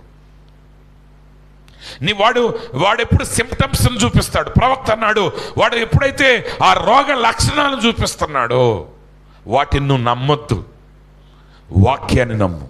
వాక్యం ఏం చెప్తుందంటే ఆయన పొందిన దెబ్బల వలన మీరు స్వస్థత పొంది ఉన్నారు. ఒకసారి ఒక కూటానికి చక్రాల కుర్చీలో వచ్చారంట ఒక ఆమె భార్య. ఒక ఆమె ఆ చక్రాల కుర్చీలో ఉంటుంది చాలా కాలం నుంచి నడవలేక. ఆయన భార్య ఆమెను తీసుకుని వచ్చాడు. ఆయన భార్య ఆమెను తీసుకుని రాగానే ఆ కూటానికి వారు వచ్చారు. అక్కడ కొంతమందికి అద్భుతాలు జరిగినాయి. తర్వాత ఆ సేవకుడు ఆమె కొరకు ప్రార్థన చేసినప్పుడు ఆమె చక్రాల కుర్చీలో నుంచి లేచి గంతులు వేస్తూ దేవుణ్ణి స్తుతించడం మొదలుపెట్టిందంట. ఆమె అటు ఇటు తిరుగుతూ ఉందంట. తిరుగుతూ ఉంటే భర్త చక్రాల కుర్చీ మోసుకుంటే వస్తున్నాడంట ఆమె వెనకాల, మళ్ళీ పడిపోతే ఉంటుందని. ఆమె చర్చ్ అంతా తిరుగుతుందంట. ఈయన కూడా ఏం చేస్తున్నాడు, చక్రాల కుర్చీ వేసుకుని చర్చ్ అంతా తిరుగుతున్నాడు. ఆమె కొంచెంసేపు అటు ఇటు నడిచిన తర్వాత ఒకసారి వెనక్కి తిరిగి చూస్తే చక్రాల కుర్చీ కనపడిందంట. అమ్మో అని వెళ్ళి చక్రాల కుర్చీలో కూర్చుందంట. అక్కడితో ఆమె స్వస్థత ఆగిపోయింది. ఎందుకంటే ఆమె లక్షణాలను చూస్తుంది. ఆమె ఏం చూస్తుందండి? లక్షణాలు. పేతురు నీళ్ళ మీద నడుస్తున్నాడు. నడిచినంతసేపు నడిచాడు, కానీ అలల వైపు చూసినప్పుడు ఏమయ్యాడు? మునిగిపోయాడు. ఎలా నడుస్తున్నామని పేతురుని ప్రశ్నించారనుకోండి ఎవరైనా, ముందు అసలు ఆ ప్రశ్నే వినకూడదు మీరు. యేసు రమ్మన్నాడు నీళ్ళ మీద, ఆయన నడుస్తున్నాడు. అంతవరకే కానీ ఒక ఫిజిక్స్ లెక్చరర్ వచ్చి, ఒక కెమిస్ట్రీ లెక్చరర్ వచ్చి నువ్వు ఎలా నడుస్తున్నావు, ఇది ఎలా సాధ్యం, నీళ్ల మీద నడవటం ఇది అసాధ్యం అని చెప్తా ఉంటే ఆ మాటల మీద నువ్వు దృష్టి పెడితే నువ్వు మునిగిపోతావు. అలలు చూసి పేతురు వాటి వైపు చూసినప్పుడు ఏమైపోయాడంటే ఆయన మునిగిపోయాడు. Right, the Christian always looks at the unseen things. నిజమే, క్రైస్తవుడు ఎప్పుడు కూడా అదృశ్యమైన వాటిని చూస్తాడు. ఈరోజు నువ్వు అనారోగ్యంతో ఉన్నావా? ఆరోగ్యంతో ఉన్నదాన్ని చూడు. ఎందుకంటే బైబిల్ చెప్తా ఉంది, నీతి సూర్యుడు వారి మీద ఉదయించును, ఆయన రెక్కల క్రింద వారికి ఆరోగ్యం కలుగును. నేను మీకు ఒకసారి చెప్పాను, ఆరోగ్యం వేరు, స్వస్థత వేరు. నిజానికి దేవుని ఉద్దేశం నీకు ఆరోగ్యం ఇవ్వటం, స్వస్థత కాదు. స్వస్థత అంటే రోగం నుంచి తగ్గటం. ఆరోగ్యం అంటే అసలు రోగం అనేదే లేని స్థితిని నీకు ఇవ్వాలనేది దేవుని యొక్క ఉద్దేశం. ఎప్పుడంటే ఆ నీతి సూర్యుడు నీ మీద ఉదయిస్తున్నప్పుడు, ఆ వాక్యం నీ మీద ఉదయిస్తున్నప్పుడు, ఆ వాక్యంతో నీ ఆత్మ పురుషుడు సంపూర్ణంగా అంగీకరించినప్పుడు, వెలుచూపుని బట్టి గాక విశ్వాసంతో ఒక విశ్వాసం నడవటం మొదలుపెట్టినప్పుడు అతడు దేవుని యొక్క ప్రతి వాగ్దానాన్ని నెరవేర్చుతాడు. దేవుని వాక్యంలో ఉన్న ప్రతి వాగ్దానాన్ని అతడు స్వతంత్రించుకోగలడు. అందునిమిత్తమే అబ్రహాము అతడు వృద్ధాప్యంలో ఉన్నా సరే ఆయన నమ్మాడు. మాట ఇచ్చిన దేవుడు, నమ్మదగిన దేవుడు. ఆయన లేని వాటిని ఉన్నట్టుగా పిలిచే దేవుడు. ప్రియమైన సహోదరి సహోదరులారా, అందునిమిత్తమే ప్రవక్త అంటున్నాడు, ఈ ఒక్క కొటేషన్ చదువుతాను, జాగ్రత్తగా వినండి. When a man once catches the vision of the invisible God and know that he's always present. ఒక విశ్వాసి, ఒక వ్యక్తి అదృశ్య దేవుని యొక్క దర్శనాన్ని గ్రహించగలిగినప్పుడు, ఒకసారి నిజంగా దేవుడు ఇక్కడ ఉన్నాడు, దేవుడు అదృశ్య రూపంలో నాతో ఉన్నాడనే గ్రహింపు మీకున్నప్పుడు, ఎందుకంటే మత్తయి సువార్తలో యేసు ప్రభు చెప్తున్నాడు 28వ అధ్యాయంలో, మీరు సర్వ సృష్టికి వెళ్ళి సువార్తను ప్రకటించండి, నేను ఎల్లప్పుడూ మీకు తోడై ఉంటాను అన్నాడు. ఆయన ఎల్లప్పుడూ మనతో ఉన్న దేవుడై ఉన్నాడు. గ్రహించినప్పుడు ఏం జరుగుతుందంటే, there is something that stabilises that man's thinking, it stabilises his actions. అంటే దేవుడు ఎల్లప్పుడూ ఇక్కడ ఉన్నాడనే సంగతి నువ్వు నిజంగా చూడగలిగితే నీ ఆలోచన స్థిరపరచబడుతుంది. నీ ఆలోచన స్థిరపరచబడుతుంది. జేబు నిండా డబ్బు ఉన్న వ్యక్తి దగ్గరికి బస్సు వెళ్ళిపోయినా పెద్ద ప్రాబ్లం ఏం లేదు.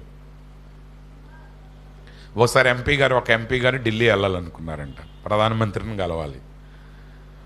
నేను చదివాను పేపర్లో. ఆయన వెళ్ళటం కొంచెం లేట్ అయింది. ఆయన వెళ్ళటం ఎయిర్పోర్ట్కి లేట్ అయింది. ఆయన వెళ్ళేసరికి బుకింగ్స్ క్లోజ్ అయిపోయింది.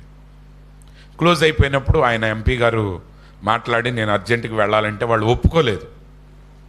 సమయం దాటిపోయిందండి, అన్నీ క్లోజ్ అయిపోయినాయి, మేము మిమ్మల్ని లోపలికి అలౌ చేయడానికి కుదరదు అన్నారంట. అలౌ చేయడానికి కుదరదు అన్నప్పుడు ఆయన కొంచెం గొడవ చేశాడు. అక్కడ గొడవ చేసినప్పుడు వాళ్ళు ఏం చేస్తారంటే, విమానాల కంపెనీ వాళ్ళు మిమ్మల్ని మా విమానంలో ఎక్కించుకోమన్నారు,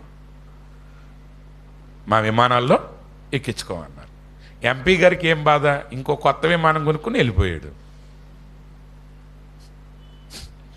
నీ విమానంలో ఎక్కించుకోకపోతే ఆయన్ని విమానమే లేదా ఆయనకి. నాలంటోడో దానియాల్ గారు లాంటోడో కంగారు పడాలి, ఆర్టీసీ బస్సులు మిమ్మల్ని ఎక్కించుకోమంటే ఎట్టాగా బాబు అని. ఎంపీ గారికి ఏం బాధ, ఆయన మామూలుగా అందరితో పాటు వెళ్దాం అనుకున్నాడు, కుదరకపోతే సొంత విమానాన్ని తెప్పించుకుని విమానంలో వెళ్ళిపోయాడు. ఆయన్ని ఎవరు ఆపుతారు? ఆ ఆర్థిక స్థితి ఉన్నవాడు చిన్న చిన్న వాటి కలవరపడతారా? అదే మనలాంటి కుటుంబాల్లో ఒక రైలు ఎక్కకూడదు ఈ వ్యక్తి అంటే మనం కలవరం అయిపోద్ది. అయ్యో ఎలాగండి, రోగం వస్తే ఎలాగా, పిల్లల్ని హాస్పిటల్కి తీసుకెళ్ళంటే మనకి ఎన్నో ఆలోచనలు. కానీ ఆర్థిక స్థిరత్వం కలిగిన వాడికి ఏ ఆలోచన లేదు. వాడికి విమానం కాకపోతే ఇంకో విమానం, ఒక దేశం కాకపోతే ఆడే ఒక దేశం తయారు చేసుకుంటాడు అవసరమైతే. నిజంగా దేవుడు ఉన్నాడనే గ్రహింపు ఉన్నవాడు కూడా వాడు ఆలోచన స్థిరంగా ఉంటుంది. వాడు దేనికి కలవరపడ్డో, ఎందుకంటే అదృశ్యమైన దాన్ని చేయగలిగిన దేవుడు అతడు కొన్నాడని అతడికి నిశ్చయిత కలిగి ఉన్నాడు. అబ్రహాముగా నిశ్చయిత ఉంది. 99 ఏళ్ళు వచ్చిన 199 ఏళ్ళు వచ్చిన అబ్రహాము విశ్వాసం ఏమాత్రం కదలదు. ఎందుకంటే లేని వాటిని ఉన్నట్టుగా పిలిచే దేవుడు ఆయన, మృతిని జీవింపజేయగలిగిన వాడు ఆయన, ఆయన మాట ఇచ్చిన దేవుడు, ఆయన నమ్మదగిన దేవుడు అనే ప్రత్యక్షత అబ్రహాముకున్నది. ఈరోజు ఈ అదృశ్యమైన దేవుని యొక్క దర్శనాన్ని నువ్వు పొందగలిగిన రోజున పరిస్థితులు ఎలా ఉన్నా సరే నీ ఆలోచనలు కలవరాలు రావు. అందునిమిత్త పౌలు గారు అంటున్నాడు, మేము అధైర్యపడము. ఆయనకి ఏంటి ఆధైర్యం? ఇండిగో ఫ్లైట్ ఎక్కించుకోకపోతే ఈ లోకం మనల్ని అంగీకరించకపోయినా మనం ఎందుకు వధువు ధైర్యంగా ఉంటుందంటే, మన కొరకు ఆయన ఒక నివాస స్థలాన్ని నిర్మించాడు. ఆయన మరలా వచ్చి ఆయనున్న స్థలములో మనమును ఉండలాగిన మనల్ని ఆయన కొనిపోబోతున్నాడు.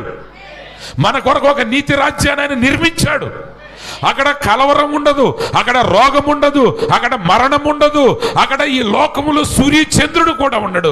ఎందుకంటే గొర్రె పిల్లయ్యే వారికి కాంతి అయి ఉంటాడు. యుగాలు మన ప్రభుతో మనం జీవించబోతున్నాం. అందుకే ఈ తాత్కాలికమైన నష్టాలు, కష్టాలు మనల్ని కృంగదీయవు. ఈ తాత్కాలికమైన లాభాలు మనల్ని ఉప్పొంగ చేయవు.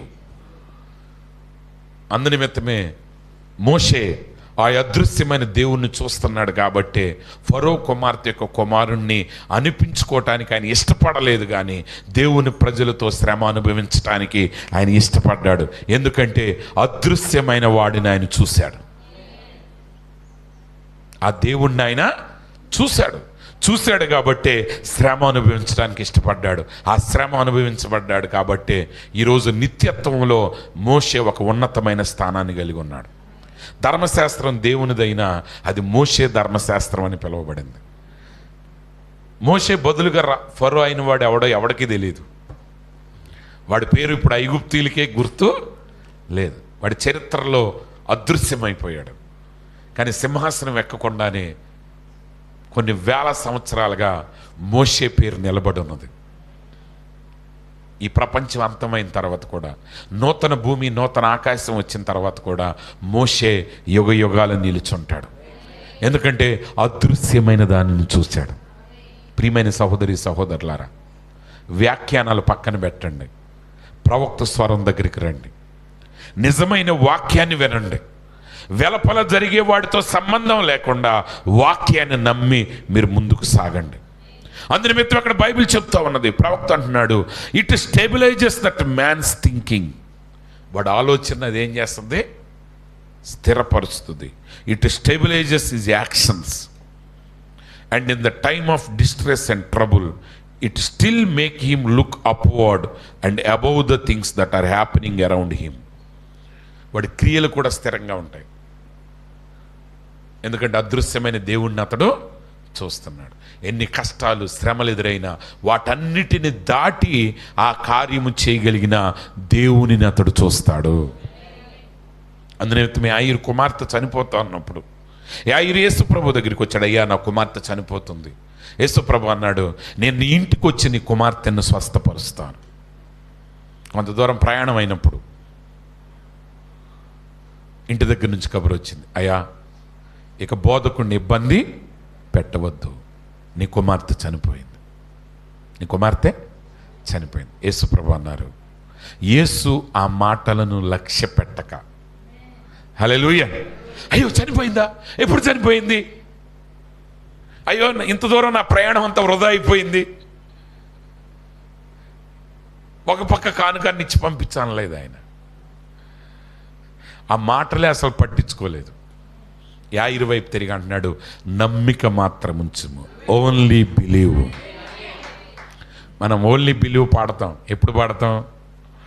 అంత ప్రశాంతంగా ఉంచుకుని చెక్ చెక్ హల్లెలూయా కొంచెం పెంచండి, ఎందుకంటే మనకు తెలుసు మళ్ళీ అదేమైనా తగ్గితే గట్టిగా పాడితే మన గొంతు పోద్దేమోనని. పాడేది మాత్రం ఓన్లీ బిలీవ్.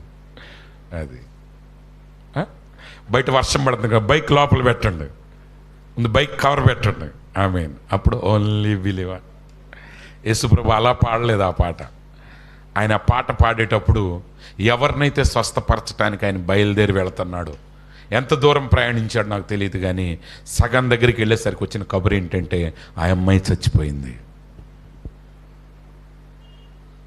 కానీ యేసుప్రభు అంటున్నాడు, ఓన్లీ బిలీవ్, కేవలం నమ్ముము, నువ్వు నమ్మిన ఎడల దేవుని కార్యాలను చూస్తావు.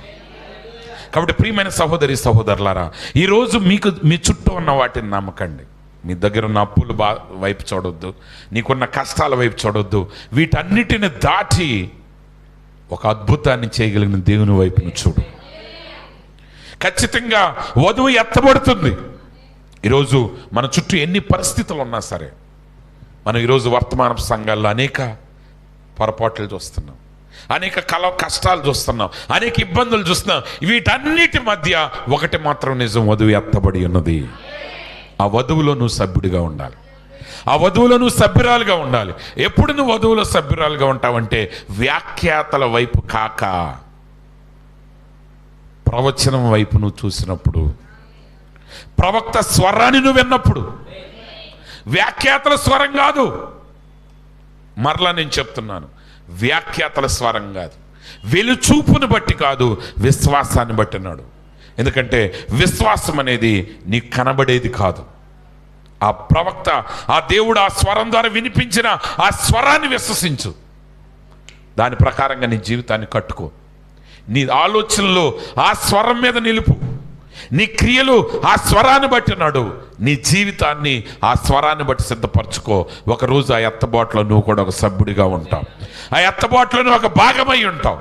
ఈ లోకంలో నువ్వు ఎదురయ్యే ఏ శ్రమ అయినా సరే ఆ శ్రమ వైపు చూడమాకు. ఆ శ్రమను గురించి ఆయన వాక్యం ఏం చెప్తుందో దాన్ని నమ్ము. నువ్వు వాక్యాన్ని చూసి నమ్మండి. బ్రహ్నం గారికి స్వస్థత వరం ఆయనకి ప్రారంభంలో ఇవ్వబడినప్పుడు అప్పుడప్పుడే ఆయన ప్రవచనం, ఆయన యొక్క వరం గురించి జనాలు తెలుసుకుంటున్నారు. ఒక సహోదరి, ఒక నర్స్, ఆమె విన్నది బ్రనహాం గారి ద్వారా దేవుడు అద్భుతాలు ఆశ్చర్య కార్యాలు జరిగిస్తున్నాడని. అయితే ఆ నర్సు గారికి క్యాన్సర్ వ్యాధి వచ్చింది. క్యాన్సర్ వచ్చినప్పుడు ఆమె వెళ్ళాలనుకున్నది. బ్రనహాం గారు ఆ టైంలో అక్కడ లేరు. అయితే బ్రనహాం గారు ఏ రోజు వస్తారో ఆమె చూసుకున్నది. కానీ అదే రోజు ఉదయం ఆమెకి ఆపరేషన్ జరగాలి. ఆమె ఆపరేషన్ చిన్న ఆపరేషన్ అన్నారు డాక్టర్లు. ఎందుకంటే ఆల్రెడీ ఆమె నర్సు కాబట్టి ఆ హాస్పిటల్ ఆమెకు పరిచయాలు ఉంటాయి, అన్నీ ఉంటాయి కాబట్టి సిస్టర్ పెద్ద ప్రాబ్లం ఏం కాదు, చిన్న సర్జరీ అన్నారు. కానీ వాళ్ళు ఆమెను కొయ్యటం మొదలుపెట్టిన తర్వాత, ఆమెకు మత్తిచ్చి కోసిన తర్వాత ఏమైందంటే వాళ్ళు అనుకున్న దానికంటే ఆ గడ్డ ఇంకా ఎక్కువ ఉన్నది. సరే ఇంకొక ఇంచు కట్ చేశారు నర్, ఇంకా ఉంది, ఇంకా కట్ చేశారు. కట్ చేస్తే ఏమైందంటే గొంతు దగ్గర నుంచి కింద దాకా అయిపోయింది, ఇటు నుంచి కాళ్ళు వరకే కట్. అంటే కట్ చేసినంత వరకే అది ఉంటానే ఉంది. అది చిన్నది అనుకున్నారు వాళ్ళు. మొత్తం కట్ చేసిన తర్వాత డాక్టర్ గారు అన్నాడు, మీకు కుట్లు వేయటం కూడా ఆ దారం దండగా, ఈమె కుట్లు వేస్తే ఆ దారం కూడా దండగా, అనవసరం, కుట్లు కూడా వేయొద్దని చెప్పి ఆ క్లోరోఫామ్ అంటే మత్తు కలిగించే మత్తు పోసేసి జస్ట్ బ్లాంకెట్తో చుట్టేయమన్నాడు డాక్టర్ గారు. ఎందుకంటే ఇక జరగని దానికోసం ఎవడన్నా ప్రయాసపడతాడా? ఎవడో ప్రయాసపడ్డాడు. డాక్టర్ గారు చెప్పారు వేస్ట్, కుట్లు కూడా వేయొద్దు, బ్లాంకెట్తో చుట్టేసి పంపించేయండి, ఆమె ఇంకో కొద్ది నిమిషాల్లో చనిపోద్దన్నారు. అప్పుడు ఆమె భర్తను పిలిచి, అంటే ఆ మత్తు మీద ఉంది కదా, క్లోరోఫామ్ మత్తు మీద ఆ బాధ తెలవట్లేదు ఆమెకి.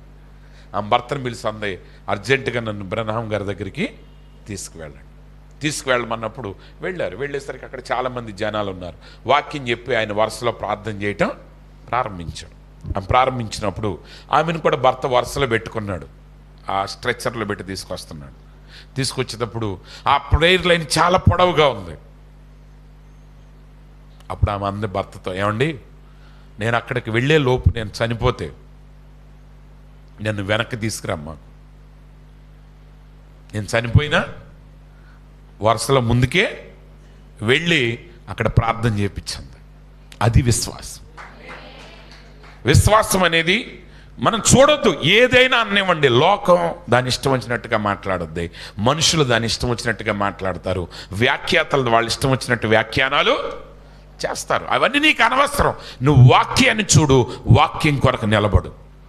ఒకవేళ నువ్వు ఎగతాళి పడాలి చూస్తే వాక్యం నెరవేర్చి ఎగతాళి పడు.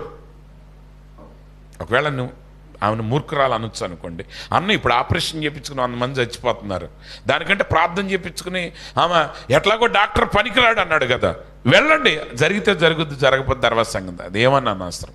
ఆమె ఏం ఆలోచించిందో తెలియదు, కానీ భర్తతో ఒకటే అంది, ఒకవేళ ఆయన దగ్గరికి వెళ్ళకముందే నేను చనిపోతే నన్ను వెనక్కి తీయొద్దు, కానీ ముందుకే తీసుకెళ్ళి ప్రార్థన చేపించాను.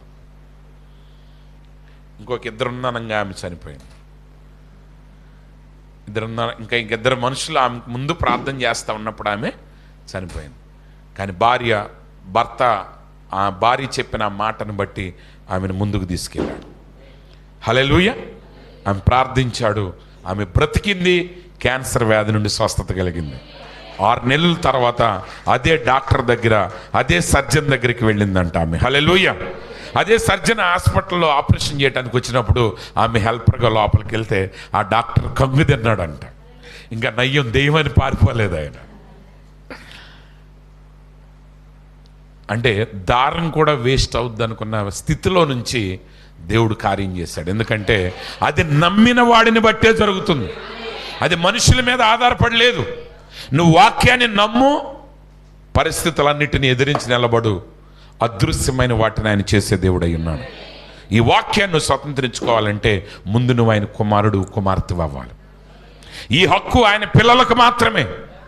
ఒకవేళ ఇంకా నీ జీవితాన్ని ప్రభువు సమర్పించకపోతే నేడు అనే సమయం ఉండగానే మీ జీవితాన్ని ప్రభువు సమర్పించండి, వాక్యాన్ని అంగీకరించండి, స్వీకరించండి, అదృశ్యమైన వాటి కొరకు నిలబడండి. అటు కృప దేవుడు మీకు అనుగ్రహించునుగాక. ఆమేన్. God bless you. తలలో ఉంచినట్లయితే మనం ప్రార్థన చేసుకుందాం. అందరూ కూడా తలలో ఉంచి మనం ప్రార్థన చేద్దాం. అపొస్తలుడైన పౌలు గారి ద్వారా ఈరోజు దేవుడు మనతో మాట్లాడి ఉన్నాడు. కాబట్టి మేము అధైర్యపడము. ఈరోజు నువ్వు భయపడుతున్నావా? ఆధైర్యంతో నిండి ఉన్నావా? ఒకవేళ కృంగిన స్థితిలో నువ్వు ఉన్నావా? ప్రియమైన సహోదరి సహోదరుడా, నువ్వు అలా ఉండటానికి గల కారణం ఏంటంటే నువ్వు తాత్కాలికమైన వాటిని చూస్తున్నావు, నువ్వు నశించిపోయే వాటిని చూస్తున్నావు. కానీ నువ్వు నిత్యమైన వాటిని చూడు, అవి అదృశ్యమైనవి. అయితే అదృశ్యమైనవి నీ కంటికి కనబడవు. అయితే వాటిని చూడగలిగే ఏకైక మార్గం దేవుని వాక్యమై ఉన్నది. నువ్వు వాక్యాన్ని చూసి వాక్యాన్ని నమ్మినప్పుడు ఆ అదృశ్యమైన కార్యాన్ని నువ్వు చూడగలవు. యేసుప్రభు అంటున్నారు, నేనే పునరుద్ధానమును జీవమునై ఉన్నాను. పేతురు లాజరు మరణించినప్పుడు యేసుప్రభు అంటున్నాడు, అతడు చనిపోలేదు, నిద్రించుచున్నాడు. ప్రియమైన సహోదరి సహోదరుడా, ఈరోజు నువ్వు నీ పరిస్థితుల వైపు చూడమాకు, దేవుని స్వరం వైపు చూడు, దేవుని వాక్యం వైపు చూడు. అదృశ్యమైన దాన్ని నిదానించి చూడు, అవి శాశ్వతమైనవి. మహోన్నతుడ మహాగణుడ సర్వాధికారి యేసు ప్రభువా, నీకు స్తోత్రాలు. ఈ సమయంలో మరి ఒకసారి ప్రభువా నీకు వందనాలు, స్తోత్రాలు తెలియపరుస్తున్నాను. ఇంతవరకు నీ వాక్యం ద్వారా నాతో మాట్లాడేవు నాయన, మాతో నువ్వు మాట్లాడేవు ప్రభువా, అందును బట్టి నీకు స్తోత్రాలు తండ్రి. ఇదిగో ప్రభువా, వెలుచూపుని బట్టి కాక విశ్వాసాన్ని బట్టి నడిచే కృపను మాకు అనుగ్రహించండి నాయన. ఈ లోకములో ప్రభువా దృశ్యమైనవి తాత్కాలికమైనవి నాయన, కానీ అదృశ్యుడైన నీవే శాశ్వతమైన వాడవై ఉన్నావు. అందునిమిత్తమే నెబుకద్నెజరు అంటున్నాడు, షడ్రక్ మెషక్ అబేద్నెగోల దేవుడే నిజమైన దేవుడై ఉన్నాడు, ఆయన రాజ్యము శాశ్వతమైన రాజ్యం. నాయన నీ మాట శాశ్వతమైనది, నీ వాక్యం శాశ్వతమైనది ప్రభువా.